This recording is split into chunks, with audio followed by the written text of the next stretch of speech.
అందరికీ నమస్కారం అండి. మీ ముందుకు ఒక మంచి కళ్యాణ ఆహ్వాన పత్రికను తీసుకొని వచ్చేసాను. ఇంతకీ కళ్యాణం ఎవరిదని ఆలోచిస్తున్నారా? అదేనండి, మన కాకాని కృష్ణయ్య వెంకమ్మ గార్ల దంపతుల కుమారుడున్నాడే, శ్రీ అఖిలాండకోటి బ్రహ్మాండ నాయకుడైన ఆ మహావిష్ణువు సాక్షాత్ స్వరూపం అయినటువంటి గోపయ్య స్వామి వారికి, అలాగే శ్రీ కొల్లా శివరామయ్య రంగమాంబ గార్ల దంపతుల కుమార్తె అయిన అఖిలాండకోటి బ్రహ్మాండ నాయకి తిరుమల తిరుపతి వెంకటేశ్వర స్వామి దివ్య పరప్రసాదాన్ని జన్మించిన జగన్మాత అయినటువంటి శ్రీ తిరుపతమ్మ అమ్మవారికి ఇచ్చి కళ్యాణ మహోత్సవం జరగబోతుంది. ఇంతకీ ఆ కళ్యాణ మహోత్సవం ఎప్పుడు జరగబోతుందో తెలుసుకోవాలనుకుంటున్నారా?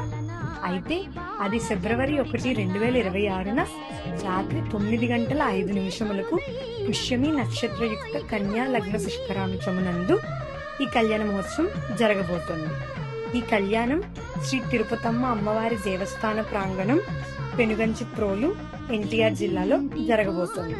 కావున భక్తులందరూ పాల్గొని అమ్మవారి కళ్యాణ మహోత్సవాన్ని వీక్షించి అమ్మవారి స్వామివారి కృపకు పాత్రలు కావాల్సిందిగా మనవి.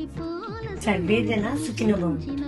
మరిన్ని అప్డేట్స్ కోసం SLT పెనుగంచిప్రోలు పేజ్ ని ఫాలో చేసుకోవాలి.